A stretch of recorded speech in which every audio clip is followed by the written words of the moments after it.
یا نبی یا نبی. السلام علیکم ایوری ون. دس از می طارق غوری، آپ کا ہوسٹ، آپ کا دوست، اور آپ دیکھ رہے ہیں ہم سب ایک ہیں. اس پروگرام میں ہم آپ کو ملوائیں گے پاکستان کی کچھ عظیم شخصیات سے جنہوں نے پاکستان کے لیے، ہیومینٹی کے لیے ورک کیا، اور ایسی شخصیات سے بھی ہم آپ کو ملوائیں گے جو ہمارے دین کے لیے کام کر رہے ہیں اور ہمارے دین کے لیے کام کیا اور آگے بڑھایا. تو ہمارے ساتھ آج ایسی ہی شخصیات موجود ہیں جنہوں نے ہمارے دین کے لیے کام کیا. میں ان کا ایک چھوٹا سا انٹرو کروانا چاہوں گا. ویسے تو آپ کسی تعارف کے محتاج نہیں ہیں کہ آپ جناب مفتی منیب الرحمان کے شاگرد بھی رہ چکے ہیں اور بہت اچھی شخصیت کے مالک ہیں. تو ویلکم کیجیے گا ہمارے مفتی ساجد محمود نقش بندی کو. السلام علیکم. وعلیکم السلام ورحمۃ اللہ وبرکاتہ. کیسے ہیں آپ؟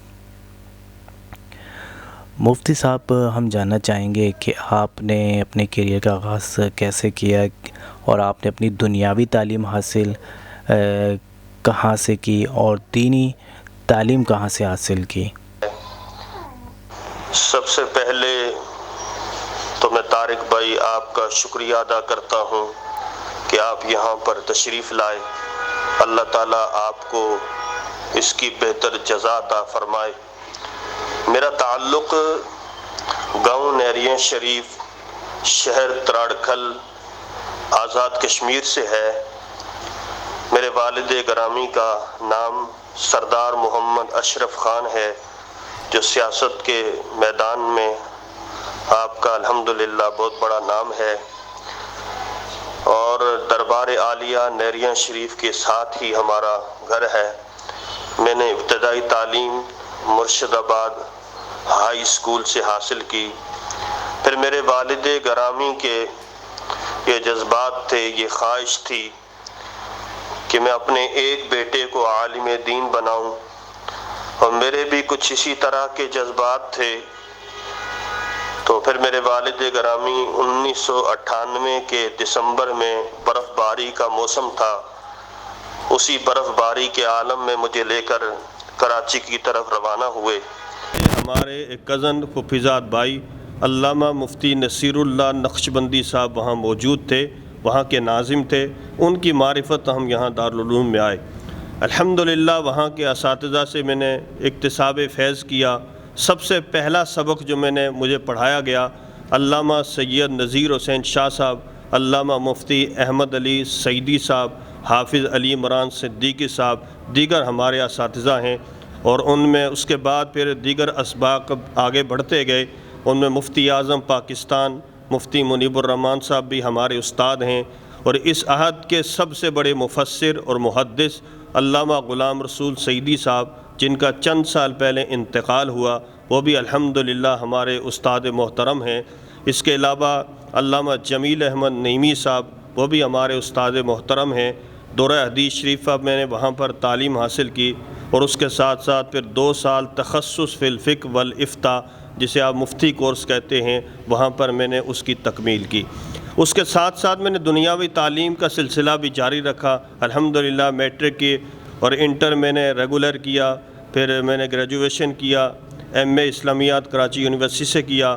پھر یہ درس نظامی کا ہمارا اپنا جو کورس ہوتا ہے، یہ بھی الحمدللہ ایم اے عربی اسلامیات کے تقریباً مساوی ہوتا ہے. اور اس کے علاوہ تنظیم المدارس اہل سنت پاکستان سے میں نے عالمیہ کیا ہے، ایم اے عربی اسلامیات، وہ بھی الحمدللہ میں نے تعلیم حاصل کی. فاضل عربی کی تعلیم حاصل کی. دیگر یہ تعلیم کا سلسلہ جاری رہا. اس کے بعد مفتی اعظم پاکستان مفتی منیب الرحمان صاحب نے مجھے یہیں پر اس مسجد میں بھیجا. یہاں الحمدللہ میں 2005 سے یہاں امامت اور خطابت کے فرائض سر انجام دے رہا ہوں.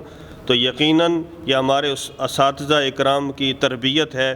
یہ مفتی اعظم پاکستان مفتی منیب الرحمان صاحب کا فیض ہے کہ جو میں آج آپ کے سامنے بول رہا ہوں. یقیناً یہ اللہ تبارک و تعالیٰ کی طرف سے انسان پر کرم ہوتا ہے کہ رسول اللہ صلی اللہ علیہ وسلم نے ارشاد فرمایا کہ خیرکم من تعلم القرآن وعلمہ، کہ تم میں سے بہترین شخص وہ ہے کہ جو قرآن کا علم سیکھے اور اس کی تعلیم دے۔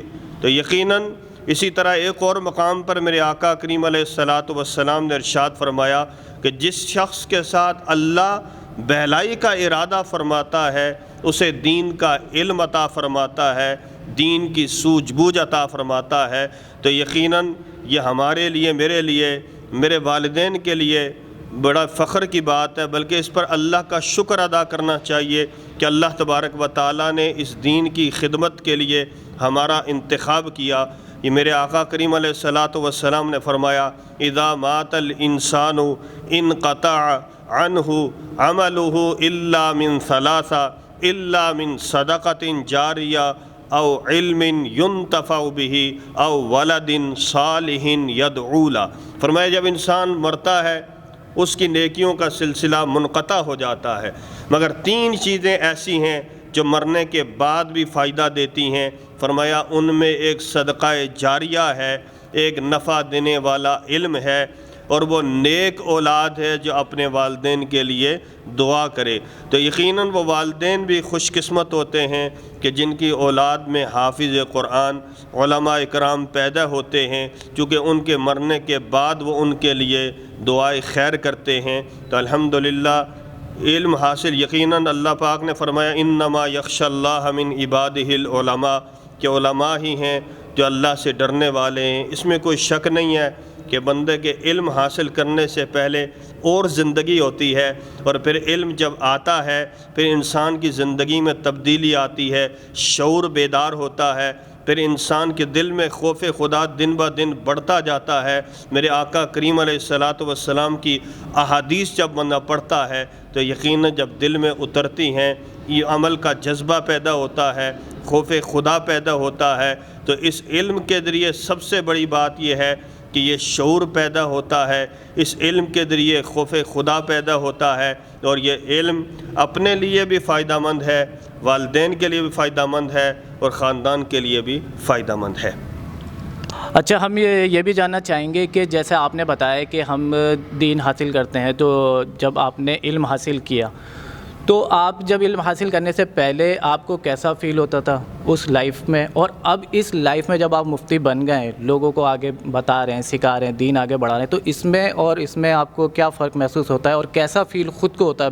سب سے بڑی بات یہ ہے کہ ہم تو اپنے آپ کو طالب علم ہی، آج بھی طالب علم ہی سمجھتے ہیں، ہم آج بھی طالب علم ہی ہیں، اور الحمدللہ اس علم کے حصول سے پہلے بندے کی جو سوچ ہے وہ الگ ہوتی ہے، دنیا کی طرف اس کا دل راغب ہوتا ہے، اور اب جو فیل ہوتا ہے علم حاصل کرنے کے بعد کہ انسان کی زندگی کا ایک ہی مقصد ہے کہ اللہ پاک راضی ہو جائے، اس دنیا کے اندر اللہ پاک کو راضی کرنا چاہیے، اور آخرت کی سوچ بیدار ہوتی ہے، خوف خدا پیدا ہوتا ہے۔ ہمیں خود یہی محسوس ہو رہا ہے کہ یہی وہ علم ہے کہ جس نے ہمیں یہ شعور دیا ہے کہ ہمیں جو دنیا کی زندگی ہے اس سے ہمارا دل ہٹتا جا رہا ہے، اور جو آخرت کی زندگی ہے دل اس طرف راغب ہوتا جا رہا ہے۔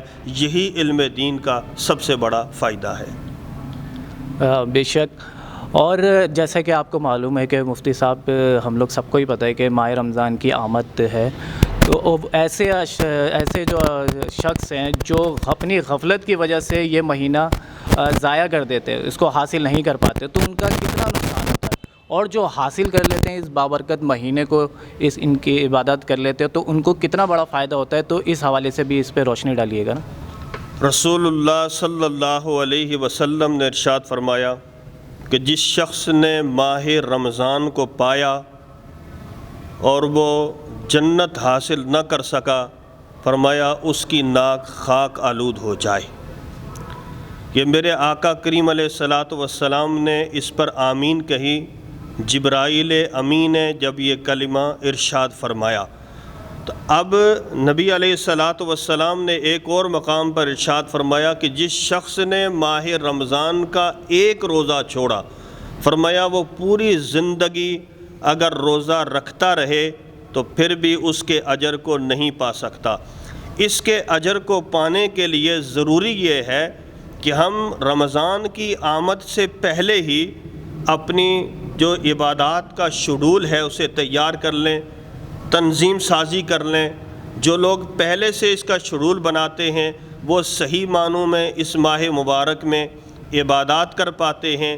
اس کا استقبال کریں اس انداز میں کہ ماہ شعبان سے ہی روزے رکھنا شروع کر دیں، ماہ شعبان سے ہی مسجد کی طرف اور عبادت کی طرف اپنے آپ کو زیادہ سے زیادہ رغبت دلائیں، اپنے نفس کو رغبت دلائیں۔ اس کا بہترین طریقہ یہ ہے کہ جس طرح جو ماہ رمضان کے متعلق فرمایا گیا کہ یہ مہمان بن کر تمہارے پاس آتا ہے۔ دنیا میں ہمارے پاس کوئی مہمان بن کر آتا ہے، ہم اس کے لیے پہلے تیاریاں کرتے ہیں، سجاوٹ کرتے ہیں، صابن صرف کے ذریعے گھر کو دھوتے ہیں، پوری تیاری کرتے ہیں کہ مہمان بڑا خاص آ رہا ہے۔ اسی طرح ماہ رمضان سے پہلے ہمیں اس ماہ مبارک کی تیاری کرنی چاہیے۔ اس مہمان کے آنے سے پہلے اس کے رہنے کے لیے جو جگہ ہے اس کو صاف ستھرا کرنا چاہیے۔ اس کا مسکن کیا ہے؟ وہ ہمارا دل ہے۔ دل کو طہارت کے ذریعے، عبادات کے ذریعے اور آہوزاری کے ذریعے، گریہ اوزاری کے ذریعے سب سے پہلے اس کے مسکن کو پاک اور صاف کیا جائے، اسے پاک بنایا جائے، اور اس کے بعد اپنا ذہن جو ہے، اپنا دل جو ہے وہ پہلے سے ہی عبادت کے لیے راغب کیا جائے، تاکہ اس ماہ مبارک کے آتے ہی ہم صحیح معنوں میں اس کا حق ادا کر سکیں۔ اور جو لوگ اس کے فیض سے محروم ہو جاتے ہیں تو یقیناً پھر وہ ان کا جو دل ہے وہ دن بدن اللہ تبارک و تعالیٰ کی عبادت سے دور ہوتا جاتا ہے۔ ہم نے دیکھا ہے کہ ماہ رمضان آتے ہی جو لوگ ماہ رمضان میں مسجدوں میں آتے ہیں، زیادہ سے زیادہ عبادات کرتے ہیں، پھر وہ لوگ ان میں ایسے بھی لوگ ہیں کہ جو پہلے 5 وقت کے نمازی نہیں تھے، لیکن رمضان المبارک کے مہینے کی برکت سے الحمدللہ وہ 5 نمازوں کے پابند ہو جاتے ہیں۔ اور ہم پوری امت مسلمہ جو ہے ہم لوگ فالو کرتے ہیں نبی پاک صلی اللہ علیہ وآلہ وسلم کو، تو ہم یہ بھی جاننا چاہیں گے کہ نبی پاک صلی اللہ علیہ وآلہ وسلم آمد رمضان کی کس طرح سے تیاری کرتے تھے، تاکہ ہم سب ان کو فالو کرتے، تو ہم لوگ یہ جاننا چاہتے ہیں تاکہ ہم بھی اسی طریقے سے پوری کوشش کریں کہ ہم بھی ایسی تیاری کر سکیں۔ میرے آقا کریم علیہ الصلاۃ والسلام کا یہ معمول تھا کہ 29 شعبان المعظم کو آپ اپنے اصحاب اکرام کو خطبہ دیتے تھے کہ یا ایھا الناس، اے لوگو، قد اظلکم شہر عظیم شہر مبارک، کہ تم پر ایک عظیم مہینہ سایہ فگن ہو رہا ہے، یہ بابرکت مہینہ ہے، فیہ لیلۃ خیر من الف شہر، اس مہینے میں ایک ایسی رات ہے جو 1000 مہینوں سے بہتر ہے۔ فرمایا جعل اللہ صیاما، جعل اللہ فریدۃ صیامہ، اس کے روزے اللہ نے فرض کیے، وقیام لیلہ تطوعا، اور اس کا جو قیام ہے یعنی نماز تراویح اس کو نفل قرار دیا۔ فرمایا کہ جس شخص نے اس ماہ مبارک میں اللہ کا قرب حاصل کرنے کے لیے ایک نفل ادا کیا، گویا کہ اس نے دوسرے مہینے میں فرض ادا کیا، اور کسی شخص نے اگر ایک فرض ادا کیا تو گویا کہ اس نے دوسرے مہینے میں 70 فرائض ادا کیے۔ فرمایا اس ماہ مبارک کی فضیلت یہ ہے کہ یہ مہینہ صبر کا مہینہ ہے، اور صبر کا ثواب جنت ہے۔ فرمایا یہ غریبوں کے ساتھ غمخواری کا مہینہ ہے، یہ جو مہینہ ہے اس میں مومن کا رزق بڑھا دیا جاتا ہے۔ فرمایا جس شخص نے اس ماہ مبارک میں ایک روزہ دار کو روزہ افطار کرایا تو میرے آقا کریم علیہ الصلاۃ والسلام نے ارشاد فرمایا کہ اللہ تبارک و تعالیٰ اس کے گناہوں کو بخش دے گا، اس کی گردن کو دوزخ سے آزاد کر دے گا، اور روزہ دار کے برابر اس کو اجر بھی عطا فرمائے گا۔ فرمایا روزے میں اس روزہ دار کے اجر میں کسی قسم کی کوئی کمی نہیں ہوگی۔ صحابہ اکرام نے عرض کی یا رسول اللہ صلی اللہ علیہ وسلم، ہم میں سے ہر شخص یہ طاقت نہیں رکھتا کہ روزہ دار کو روزہ افطار کرائے۔ تو میرے آقا کریم علیہ الصلاۃ والسلام نے ارشاد فرمایا کوئی شخص تم میں سے اگر ایک گھونٹ دودھ کے ساتھ یا ایک کھجور کے ساتھ یا ایک گھونٹ پانی کے ساتھ روزہ افطار کرائے گا، اللہ تعالیٰ اسے بھی یہ اجر عطا فرمائے گا۔ اور فرمایا اگر کوئی شخص پیٹ بھر کر کھانا کھلائے، گنجائش رکھتا ہے، تو میرے آقا کریم علیہ الصلاۃ والسلام نے ارشاد فرمایا اللہ تعالیٰ اسے میرے حوض سے پلائے گا، پھر وہ کبھی پیاسا نہیں ہوگا۔ تو 29 شعبان المعظم کو میرے آقا کریم نے یہ خطبہ دیا ہے، یہ خبر دی ہے، پہلے سے صحابہ اکرام کو متنبہ کیا ہے کہ تم نے اس ماہ مبارک کی تیاری کس طرح کرنی ہے۔ تو میرے آقا کریم کی تربیت کا انداز بھی یہی تھا کہ صحابہ اکرام کو پہلے سے متنبہ کرتے کہ کس طرح صحابہ اکرام پہلے سے رمضان المبارک کی تیاری کریں۔ تو یقیناً اگر ہم پہلے سے ہی اس کی تیاری شروع کر دیں گے تو یقیناً اس ماہ مبارک کی فضیلت اور اہمیت کو جان کر پھر ہمارے اندر عبادت کا مزید جذبہ پیدا ہوگا۔ سبحان اللہ۔ جی، آپ نے جانا کہ ہمیں اس کے کتنی فضیلت ہے اس مہینے کی، اور ہمیں اس کی تیاری پہلے سے کرنی چاہیے۔ جب شیطان قید ہو جاتا ہے رمضان کے مہینے میں، تو پھر ہم لوگ کیوں گناہ کی طرف راغب ہو جاتے ہیں؟ ایسا کیوں ہمارے ساتھ ہوتا ہے؟ میرے آقا کریم علیہ الصلاۃ والسلام نے ارشاد فرمایا اذا دخل رمضان فتحت ابواب السماء وفی روایت فتحت ابواب الجنت وغلقت ابواب جہنم وفی روایت فتحت ابواب الرحمہ۔ میرے آقا کریم علیہ الصلاۃ والسلام نے ارشاد فرمایا کہ جب رمضان کا مہینہ شروع ہوتا ہے تو آسمان کے دروازے کھول دیے جاتے ہیں، جنت کے دروازے کھول دیے جاتے ہیں، وغلقت ابواب جہنم، اور جہنم کے دروازے بند کر دیے جاتے ہیں، وسلسلۃ الشیاطین، اور یا شیاطین کو زنجیروں میں جکڑ دیا جاتا ہے، وفتحت ابواب الرحمہ، اور رحمت کے دروازے کھول دیے جاتے ہیں۔ اصل بات یہ ہے کہ جو آپ کا سوال ہے کہ جب شیطان زنجیروں میں جکڑ دیا گیا، اسے قید کر دیا گیا، تو پھر ہم گناہ کیسے کرتے ہیں، معاشرے میں پھر گناہ کیسے ہو رہے ہیں؟ اصل میں جو ہمارے دشمن ہیں وہ دو ہیں جو ہمیں گناہ پر ابھارتے ہیں، ایک شیطان ہے، دوسرا ہمارا جو اندر کا نفس ہے، جس کی وجہ سے ہم گناہ کی طرف رغبت کرتے ہیں۔ تو شیطان کو تو قید کر دیا جاتا ہے، زنجیروں میں جکڑ دیا جاتا ہے، لیکن جو ہمارے اندر کا نفس ہے یہ کھلا رہتا ہے، یہ ہمیں گناہ پر ابھارتا ہے، یہ ہمیں گناہ کی طرف رغبت دلاتا ہے، جس کی وجہ سے آپ دیکھتے ہیں کہ شیطان کے قید ہونے کے اثرات آپ دیکھتے ہیں۔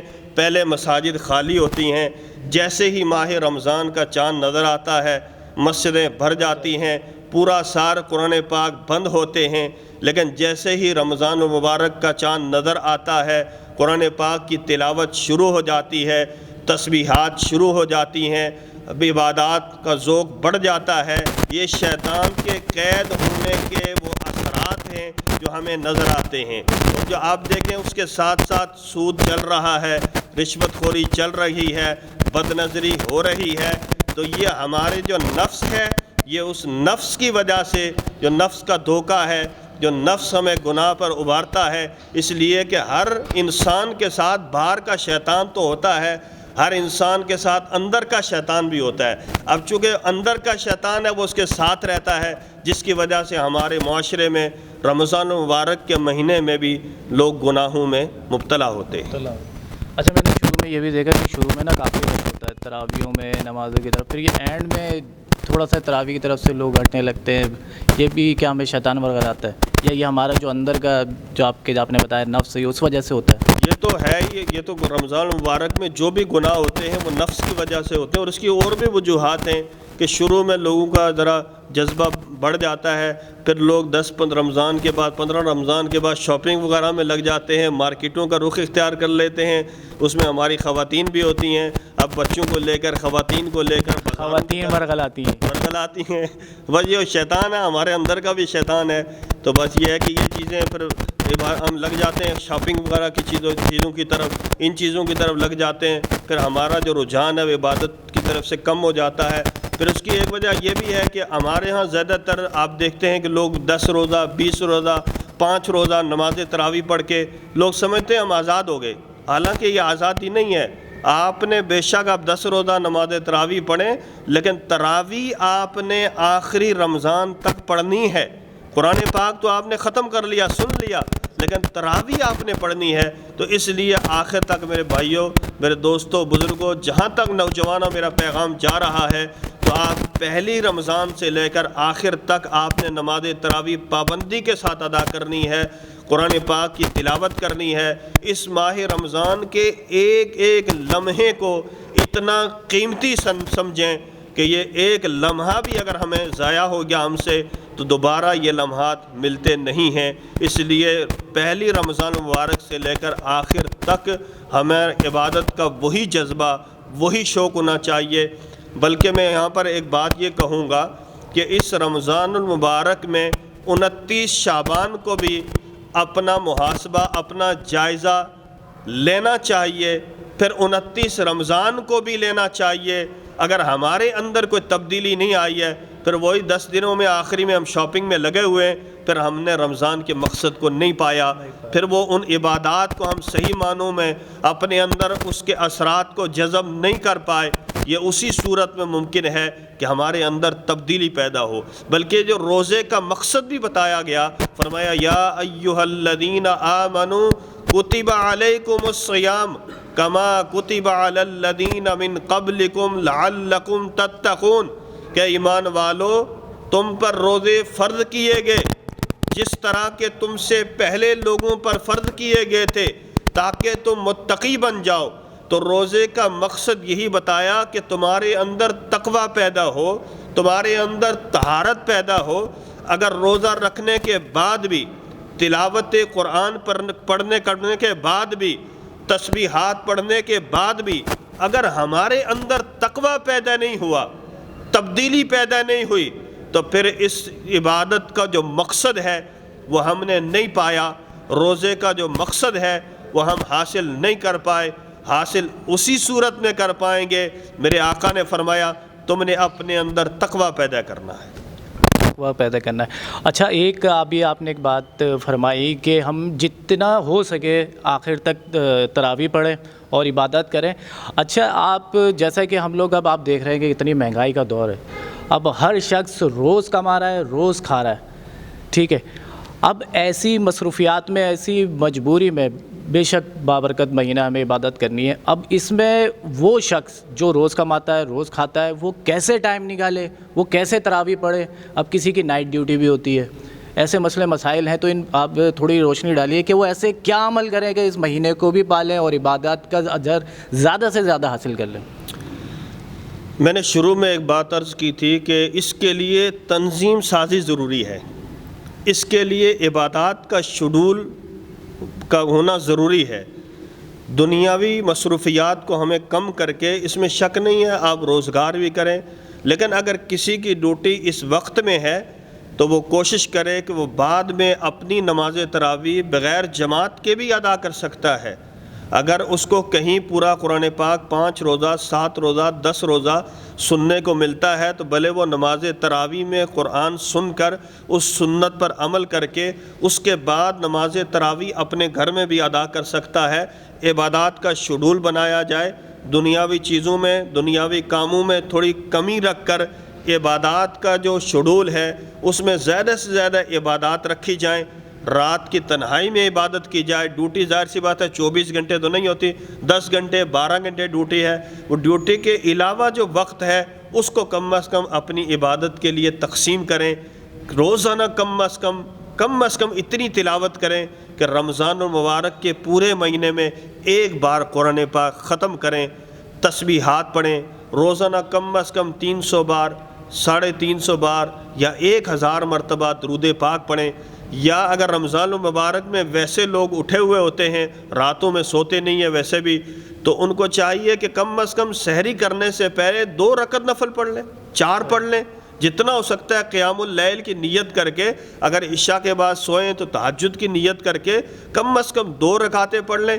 اس کا فائدہ یہ ہوتا ہے کہ ہم نے کتنے لوگ ایسے دیکھے ہیں پھر یہ پورا مہینہ جب تہجد کی نماز یا قیام اللیل پابندی کے ساتھ ادا کرتے ہیں پھر وہ زندگی میں اسے اپنا معمول بنا لیتے ہیں، پھر تو وہ تہجد کے پابند ہو جاتے ہیں۔ تو اس لیے سب سے پہلے تو فرض نمازوں کو باجماعت ادا کرنے کی جو ترتیب ہے یہ رکھی جائے، اس سلسلے میں کوئی ترکیب بنائی جائے، اور اس کے ساتھ ساتھ نفلی عبادات کے لیے، اور عبادت کرنے کے لیے، نفلی عبادت کے لیے لازمی نہیں آپ کا فارغ وقت ہو، آپ ڈیوٹی پر ہیں، آپ گاڑی میں جا رہے ہیں، آپ درود پاک پڑھتے ہوئے جائیں، تسبیحات پڑھتے ہوئے جائیں، اور اللہ تبارک و تعالیٰ کا ذکر کرتے ہوئے جائیں، اپنے نبی پر درود پڑھتے ہوئے واپس آئیں، تو یہ بھی ہماری عبادت میں شامل ہوگا۔ اور اگر جو فرض عبادات ہیں اس کے لیے تو آپ نے ڈیوٹی چھوڑ کر اپنی فرض عبادات ادا کرنی ہے اور باجماعت نماز ادا کرنی ہے۔ بے شک صحیح ہے، جیسا کہ آپ لوگ نے جانا مفتی صاحب سے کہ آپ نماز تراویح اگر نہیں پڑھ پا رہے اپنی مصروفیات کی وجہ سے، مجبوری کی وجہ سے، تو آپ رات میں اس کو پڑھ سکتے ہیں بعد میں کام وام سے فری ہو کے، لیکن رمضان میں ہی ایسا ہی ہے نا؟ جی، اسی رات میں اسی ٹائم کے اندر جب سحری کا وقت نکل گیا، صبح صادق ہو گیا، اس کے بعد پھر وہ ٹائم نکل جائے گا، جیسے عشاء کا جو وقت ہے۔ اور دوسرا یہ کہ اگر وہ 5 روزہ 6 روزہ پڑھنا چاہیں پڑھنے میں تو اس کا اتنا ہی ثواب ملے گا جو ہم کنٹینیو 30 روزوں تک پڑھتے ہیں یا 29 روزوں۔ تلاوت کا ثواب تو ملے گا، لیکن جو نماز تراویح آپ پڑھیں گے تو نماز تراویح جب ادا کریں گے تو ثواب ملے گا۔ اگر اپنے آپ کو آزاد سمجھیں گے تو پورے مہینے کی نماز تراویح کا ثواب نہیں ملے گا۔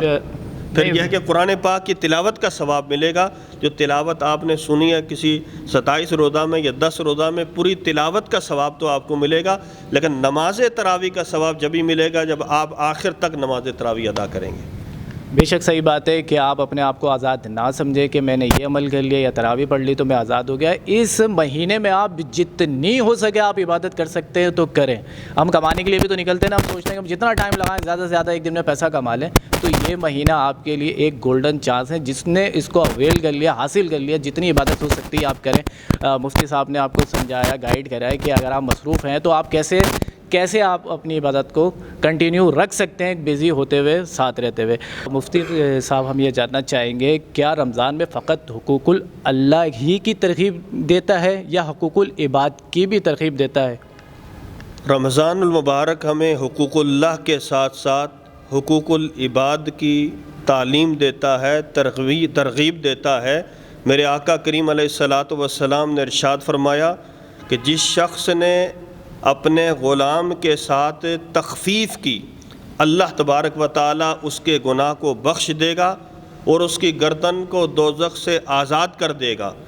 تو ماہ رمضان المبارک ہمیں اس بات کی ترغیب دیتا ہے کہ جو تمہارے ماتحت افراد ہیں، رمضان المبارک کے مہینے میں دوسرے مہینوں کی بانسبت ان سے کام کم لو، ان کی اجرت زیادہ دو، عام دنوں کے مقابلے میں ان کا جو وظیفہ ہے وہ بڑھا دو، کام کم لو۔ تو جو جس کے ماتحت ہے، ماہ رمضان المبارک ہمیں حکم دیتا ہے، ہمیں پیغام دیتا ہے کہ تم نے رمضان کے مہینے میں اپنے ماتحت لوگوں کے ساتھ تخفیف کا معاملہ کرنا ہے۔ اور اسی طرح میں اس کو سامنے رکھ کر یہ کہوں گا، جو بھی افراد ہیں، چاہے وہ ہمارے گھر کی خواتین ہوں، آپ دیکھنے میں آتا ہے ہماری خواتین، ہماری مائیں، بہنیں، بیٹیاں، ازواج، وہ ہم سے 1-2 گھنٹے پہلے سحری میں اٹھتی ہیں، وہ سحری تیار کرتی ہیں، چائے بناتی ہیں، سالن بناتی ہیں، دیگر تمام اشیاء تیار کر کے اس وقت ہمیں اٹھاتی ہیں۔ لیکن ہمارا رویہ کیا ہوتا ہے؟ یہ چیز بنی نہیں ہے، یا یہ ایسے نہیں، ایسے بنانی چاہیے تھی۔ اسی طرح وہ بھی ہماری بہنیں، بیٹیاں پورا دن روزے کے ساتھ گزاریں گی، شام افطار کا وقت ہوگا، ہمیں تو دسترخوان سجا ہوا ملے گا، ہماری مائیں، بہنیں، بیٹیاں وہ روزہ رکھ کر 2 گھنٹے پہلے سے وہ افطار کا انتظام کریں گی۔ جب ہم دسترخوان پر آئیں گے، ہمارا رویہ یہ ہوتا ہے اس میں نمک تیز ہو گیا، اس میں چینی کم ہو گئی، اس میں چینی تیز ہو گئی۔ تو ایسا نہیں کرنا چاہیے، بلکہ اپنی گھر کی خواتین کے ساتھ مردوں کو بھی آگے بڑھ کر ان کا ہاتھ بٹھانا چاہیے، ان کے ساتھ مل کر کام کرنا چاہیے۔ وہ بھی انسان ہیں، ان کے بھی جذبات ہیں، ان کو بھی آرام کی ضرورت ہے، وہ بھی روزے کی حالت میں ہیں۔ تو ہمارا یہ رویہ ہوتا ہے، ہم باہر سے جب آتے ہیں ہم سارا روزے کا غصہ اپنے گھر کی خواتین پر نکالیں گے۔ ہم جو آفس میں جو اگر ہمارے اوپر جو کوئی ہے، کسی نے سختی کی ہے، وہ غصہ بھی ہم نے آ کر گھر میں نکالنا ہے۔ ایسا نہیں کرنا چاہیے۔ یہ خواتین بھی انسان ہیں، ان کے بھی جذبات ہیں، ان کے ساتھ اچھے طریقے سے پیش آنا چاہیے۔ میرے آقا کریم علیہ الصلوۃ والسلام نے ارشاد فرمایا، تم میں بہترین مرد وہی ہے جو اپنے گھر والوں کے ساتھ اچھا ہے۔ فرماتے میں تم میں سب سے زیادہ اپنے گھر والوں کے ساتھ اچھا ہوں۔ سبحان اللہ۔ خواتین سے مجھے یاد آیا ہے کہ ایک ایسا شخص ہو یا اشخاص ہو جو صاحب حیثیت ہو اور اپنی وائف کے، اپنی زوجہ کے حقوق پورے کر رہا ہو، تو کیا ایسا شخص دوسری شادی کے لیے اگر اپنی وائف کو کہتا ہے اور اس کی وائف اگر نہیں مانتی، وہ ایک جنگ کا سما ہو جاتا ہے اگر وہ اپنی وائف کو کہتا ہے، تو اس پہ تھوڑی روشنی ڈالیے گا آپ کہ بتائیے گا کہ یہ صحیح ہے یا غلط ہے، اور وہ یہ شادی کر سکتے یا نہیں کر سکتے، یہ بھی بتائیے۔ یعنی یہ ساری چیزیں ہونے کے باوجود بھی کہ وہ حقوق بھی پورے کر رہے ہیں اور صاحب حیثیت بھی ہے، دوسری بیوی کے بھی حقوق پورے کر سکتے ہیں، اس کے باوجود وائف اگر منع کرتی ہے تو پھر وہ ایسے میں کیا کرے؟ اللہ پاک نے قرآن مجید میں ارشاد فرمایا، فَانْكِحُوا مَا طَابَ لَكُم مِّنَ النِّسَاءِ مَثْنَىٰ وَثُلَاثَ وَرُبَاعَ فَإِنْ خِفْتُمْ أَلَّا تَعْدِلُوا فَوَاحِدَةً۔ فرمایا تم میں جو عورتیں پسند ہوں، 2 سے 3 سے 4 سے شادی کرو۔ اللہ تعدلوا فواحدہ، اگر عدل کی طاقت نہیں رکھتے تو ایک پر اکتفا کرو۔ پہلی بات تو یہ ہے کہ اسلام نے مرد کو بیک وقت 4 ازواج رکھنے کا اختیار دیا ہے۔ اس میں عورت سے اجازت لینا یا پہلی بیوی سے اجازت لینا اگرچہ ہمارے آئین کے اندر یہ لکھا ہوا ہے، لیکن اسلام میں یہ ضروری نہیں ہے۔ اسلام میں یہی ہے کہ اگر جو دوسری بیوی رکھنے کی طاقت ہے، اس میں استطاعت ہے، تو بغیر دوسری بیوی کی اجازت کے، پہلی بیوی کی اجازت سے وہ شادی کر سکتا ہے۔ لیکن یہ بھی ضروری ہے کہ عام معاشرے میں دیکھنے میں آیا کہ عدل بہت کم ہوتا ہے۔ جب دوسری شادی آتی ہے، خاص کر وہ اگر جوان ہو تو پہلی کو بھول جاتا ہے، اس کے حقوق پورے نہیں کر پاتا۔ تو اس لیے جس میں یہ گنجائش ہو، جس میں یہ طاقت ہو، استطاعت ہو کہ وہ عدل بھی کر سکے، تو جو عدل کر سکتا ہے اس کو اجازت دینی چاہیے۔ اگر وہ بیوی لڑتی ہے، وہ اگر جھگڑتی ہے، فتنہ فساد کرتی ہے، تو یقیناً وہ گناہ گار ہے۔ لیکن اگر مرد دونوں کو حقوق برابر کے نہیں دے رہا تو پھر مرد گناہ گار ہے۔ لیکن عموماً دیکھنے میں آیا ہے کہ بہت کم لوگ ایسے ہوتے ہیں کہ جو اپنی بیویوں کے درمیان عدل قائم کرتے ہیں۔ ایسے ہیں، ایسی مثالیں موجود ہیں، عدل قائم کیا جاتا ہے، لیکن بہت کم ایسا ہے۔ لیکن اگر کوئی ایسا شخص ہے جو عدل کرنے کی طاقت رکھتا ہے تو اسے پہلی بیوی سے اجازت کی اسلام نے کوئی ضروری نہیں قرار دیا، وہ دوسری شادی کر سکتا ہے۔ جی، جیسا کہ خواتین آپ نے دیکھا کہ وہ دوسری شادی کر سکتے ہیں، تو ہم یہ چاہیں گے کہ مفتی صاحب آپ ایک چھوٹا سا ایک میسیج دے دیں ہماری خواتین کو کہ وہ ایسے اشخاص جو حقوق بھی پورے کر سکتے ہیں، ان کے اخراجات بھی پورے کر سکتے ہیں اور عدل و انصاف بھی لے کے چل سکتے ہیں، تو ایسے شخص کو دوسری شادی کی اجازت دیں۔ دیکھیں، میں اپنی بیٹیوں سے یہ کہنا چاہوں گا، اپنی بہنوں سے، کہ دیکھیں آج آپ دیکھتے ہیں کہ ویسے مجموعی طور پر پاکستان کے اندر مردوں کی تعداد کم ہے، خواتین کی تعداد زیادہ ہے۔ تو اگر ہم اس طرح کا رویہ اختیار کریں گے تو یقیناً پھر ہماری بیٹیاں، ہماری بہنیں اس میں گناہ گار ہیں، چونکہ وہ جو گھر میں بیٹھی ہوئی ہیں بیٹیاں، یقیناً ان کے لیے بھی شادی کے اسباب، ان کے لیے بھی شادی کے انتظامات ضروری ہیں۔ تو یہ اسی صورت میں ضروری ہے کہ جو مرد استطاعت رکھتا ہو، جو مرد اگر گنجائش رکھتا ہو، تو اسے دوسری اور تیسری شادی، چوتھی شادی کی اجازت دی جائے، تاکہ ان بیٹیوں کے لیے بھی شادی کا اہتمام کیا جائے جو اپنے گھروں کے اندر بیٹھی ہوئی ہے۔ ویسے تو آپ دیکھ رہے ہیں اس وقت مہنگائی تو اتنی ہے کہ جو ہماری حکومت کی طرف سے اتنی مہنگائی کر دی ہے، اب تو میرے خیال میں ایک بھی سنبھالنا بڑا مشکل ہو رہا ہے۔ ایک بھی سنبھالنا مشکل ہو رہا ہے۔ اچھا، خواتین سے ایک سوال میرے ذہن میں اور آیا کہ ہمارے آئین میں، ہمارے قانون میں خواتین سے شادی کرنے کی جو شرط ہے وہ یہ ہے کہ وہ 18 سال کی ہونی چاہیے، اور ہمارے دین، ہمارے اسلام کے حساب سے کیا ایج ہونی چاہیے کہ شادی ان سے کریں، کم سے کم جو ہے؟ دیکھیں تو اس میں تو یہ ہے کہ بلوغت شرط ہے، لیکن جو 18 سال کا جو عرصہ رکھا گیا ہے، یہ اس پر ہمارے علماء کے فتوے موجود ہیں. مفتی اعظم پاکستان مفتی منیب الرحمان صاحب کا بڑا تفصیلی فتویٰ موجود ہے، آپ اس کو پڑھ سکتے ہیں. تو یہ ٹھیک ہے، چونکہ اس وقت جو معاشرے کے اندر جو آپ دیکھ رہے ہیں کہ جو کیسز آ رہے ہیں ہمارے سامنے، اس اعتبار سے بہتر یہی ہے کہ 18 سال کی عمر میں بچی کی شادی کی جائے. اگر کوئی رضامندی کے ساتھ، اس سے ایک آدھ سال کم بھی ہے، والدین کی رضامندی کے ساتھ اور اس بیٹی کی بھی رضامندی ہے، کرنے میں شرعاً تو کوئی حرج نہیں ہے. لیکن بہتر یہی ہے کہ اس عمر میں شادی کی جائے کہ لڑکی باشعور ہو، اور اس پر ہمارے مفتی صاحب کا تفصیلی فتویٰ تفہیم المسائل کے اندر موجود ہے. مفتی صاحب، آج کل کے دور میں جیسا کہ آپ دیکھ رہے ہیں کہ یہ ہمارا ٹک ٹاک کا دور چل رہا ہے، یوٹیوب کا دور چل رہا ہے، ہر کوئی انسٹاگرامر بننا چاہتا ہے، یوٹیوبر بننا چاہتا ہے، وہ دین سے تھوڑا ہٹ گئے. اس معاملات کی وجہ سے وہ دین سے ہٹ گئے. تو آپ یہ بتائیے کہ اس دور حاضر میں وہ کیسے دین کی طرف راغب ہو سکتے ہیں؟ ہر کوئی اب ان چیزوں میں پڑ گیا. اس کے لیے سب سے اہم چیز ہے بندے کی صحبت، دوستی. میرے آقا کریم علیہ الصلاۃ والسلام نے ارشاد فرمایا کہ بندہ اپنے دوست کے دین پر ہوتا ہے. کسی کا دین پہچاننا چاہو تو اس کے دوست کو دیکھو، اس کی دوستی کیا ہے، اس کی صحبت کیا ہے. اور میرے آقا کریم علیہ الصلاۃ والسلام نے ارشاد فرمایا کہ تم اپنے علماء کے ساتھ بیٹھا کرو، حکماء کے ساتھ میل جول رکھو، اور اپنے بزرگوں کی محفل میں بیٹھا کرو. یہ اس لیے فرمایا گیا کہ علماء تمہیں دین سکھائیں گے، حکماء تمہیں حکمت سکھائیں گے، اور جو بڑے بزرگ ہیں وہ اپنے تجربات اور مشاہدات کی روشنی میں وہ تمہیں یہ تجربات اور مشاہدات سکھائیں گے. تو میرے آقا کریم علیہ الصلاۃ والسلام نے یہ بھی ارشاد فرمایا کہ جو شخص کل قیامت کے دن، اس کی ایک مثال دی کہ عقبہ بن معیط جب ایمان لایا تو اپنے دوست ولید کے کہنے پر دوبارہ مرتد ہو گیا. میرے آقا نے فرمایا کل قیامت کے دن جب عقبہ کو میدان محشر میں پیش کیا جائے گا، وہ کہے گا کاش میں نے ولید کو اپنا دوست نہ بنایا ہوتا. اسی کی مثال قرآن پاک میں بھی اسی کی طرف اشارہ کیا گیا کہ قیامت کے دن بعض دوست اپنے دوستوں کے دشمن بن جائیں گے. جو دنیا میں دوست ہیں، سب سے پہلی چیز ہے کہ اپنے بچوں کی صحبت کو دیکھیں. آپ کے بچے کی دوستی کس کے ساتھ ہے؟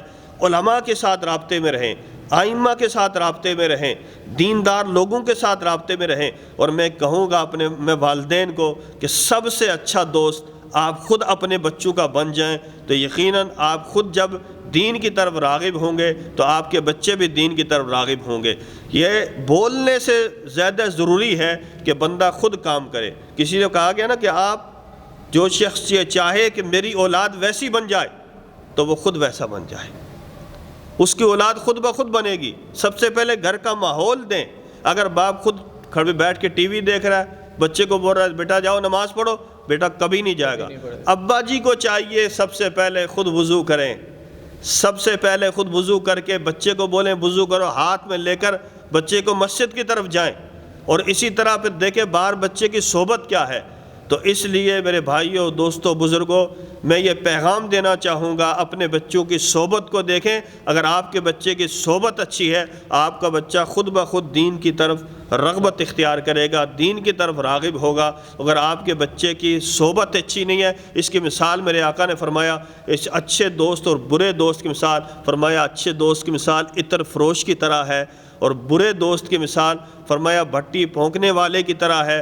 جو اچھا عطر فروش ہوتا ہے یا تو تمہیں تحفے میں دے دے گا یا کم از کم اس کی خوشبو تو محسوس ہوگی. اور جو بھٹی جلانے والا ہے وہ یا تو تمہارے چنگاری سے کپڑے جلا دے گا یا پھر تمہیں اس کی بو ضرور محسوس ہوگی. تو فرمایا کہ اچھی صحبت جس کی ہوگی، بندہ صحبت سے پہچانا جاتا ہے. دیندار لوگوں کی صحبت اختیار کرنا یہ بہترین طریقہ ہے. نوجوان اسی طرح دین کی طرف راغب ہوں گے، ان کا دل عبادت میں لگے گا کہ جب وہ اچھے لوگوں کی صحبت میں رہیں گے. یہ ہمارے پیرنٹس کے لیے بہت بڑا میسیج ہے کہ اگر آپ چاہتے ہیں کہ آپ کی اولاد دین کی طرف راغب ہو، دیندار بنے، نمازی بنے، تو سب سے پہلے آپ کو بھی خود نمازی بننا ہی پڑے گا. پھر کیونکہ آپ ہی سب سے پہلی جو درسگاہ ہے وہ ماں کی گود ہے اور ماں باپ ہے. اچھا، لاسٹ میں بس ہم یہ جاننا چاہیں گے کہ آمد رمضان پر یعنی آپ کوئی ایک اسپیشل میسیج دینا چاہتے تو وہ کائنڈلی آپ دیجیے. میں آخر میں یہ پیغام دینا چاہوں گا کہ رمضان المبارک کا ایک ایک لمحہ انتہائی قیمتی ہے. ان میں کسی لمحے کو ضائع نہ کیجیے، بلکہ ہر لمحے کو قیمتی جان کر اس میں اللہ کو راضی کیجیے. کتنے لوگ ایسے ہیں جو گزشتہ سال ماہ رمضان میں ہمارے ساتھ تھے، اس وقت ہمارے ساتھ موجود نہیں ہیں. یہ قیمتی لمحات، یہ روزے کی بہاریں، یہ تراویح کی بہاریں، یہ تلاوت قرآن کی بہاریں، یہ اعتکاف کی بہاریں، یہ زندگی میں بار بار نہیں ملتی ہیں. اگر اللہ پاک نے یہ موقع عنایت فرمایا ہے تو اس سے فائدہ اٹھائیے. میرے آقا کریم علیہ الصلاۃ والسلام نے فرمایا 5 چیزوں کو 5 چیزوں سے پہلے غنیمت جانو. ان میں ایک چیز یہ بھی بتائی کہ جوانی کو بڑھاپے سے پہلے پہلے غنیمت جانو. تو میں نوجوانوں کو بالخصوص یہ پیغام دینا چاہوں گا کہ نماز تراویح خدا را پابندی کے ساتھ ادا کریں، درس قرآن میں بیٹھیں، قرآن پاک کا جو خلاصہ ہے اس کو سنیں، اس لیے کہ یہ وہ الفاظ ہیں، یہ وہ خطوط ہیں رب کی طرف سے جو ہمارے لیے بھیجے گئے ہیں. اس کی مثال میں ایک دیا کرتا ہوں. اگر کسی بیٹے کا خط ہو ماں باپ کے لیے، ماں باپ پڑھے لکھے نہ ہوں لیکن وہ کسی سے ڈھونڈ کر پڑھوائیں گے ہمارے بیٹے نے کیا پیغام بھیجا ہمارے لیے. لیکن یہ اللہ کا کلام ہے. ہماری عمر 60 سال 70 سال گزر جاتی ہے، یا اللہ نے ہمارے لیے خطوط بھیجے ہیں مگر ہمیں پتہ ہی نہیں ہوتا کہ رب نے ہمارے لیے خط میں لکھا کیا ہے. تو یہ رمضان مبارک کا مہینہ، یہ غنیمت جان کر اس میں تقریباً ہر مسجد کے اندر آخر میں خلاصہ تفسیر قرآن بیان ہوتا ہے کہ اس قرآن پاک کے اندر بیان کیا ہوا ہے. اس میں بھی نوجوان حضرات خود بیٹھیں، اپنے بچوں کو بٹھائیں، اپنے بچوں کو روزہ رکھنے کا پابند بنائیں. نوجوان حضرات خود بھی روزہ رکھیں، اپنے گھر کے اندر تراویح کا ماحول رکھیں، اپنے گھر کے اندر تلاوت قرآن کا ماحول رکھیں، اپنے گھر کے اندر نیکیوں کا ماحول رکھیں. یقیناً اس کی برکت سے پھر آپ کے گھر میں سارا سال آپ کے بچے بھی نماز کے پابند ہوں گے اور آپ خود بھی انشاءاللہ نماز کے پابند ہوں گے. اور اگر آپ مفتی ساجد محمود نقشبندی سے اگر کانٹیکٹ کرنا چاہتے ہیں، کوئی شرعی مسئلے مسائل ہیں آپ کے ساتھ تو آپ ان سے کانٹیکٹ کر سکتے ہیں. اسکرین پہ یہ نمبر آ رہے ہیں، آپ ان سے کانٹیکٹ کر سکتے ہیں. کوئی بھی مسئلہ ہو کسی بھی حوالے سے، شرعی مسئلے کے حوالے سے، تو آپ ان سے کانٹیکٹ کر سکتے ہیں. تو آپ کا بہت بہت شکریہ مفتی ساجد محمود نقشبندی صاحب کہ آپ ہمارے پروگرام میں آئے ہیں. اور پرسنلی مجھے بہت خوشی ہوئی، میں نے کافی لوگوں کے انٹرویوز کیے اور میں اکثر دیندار لوگوں سے ملتا ہوں تو میرا دل جو ہے نا باغ باغ ہو جاتا ہے. تو اگین تھینکس الاٹ آپ کا کہ آپ ہمارے پروگرام میں آئے. آپ سے پھر ملیں گے. ٹل دین ٹیک کیئر. اللہ حافظ. یا نبی یا نبی یا نبی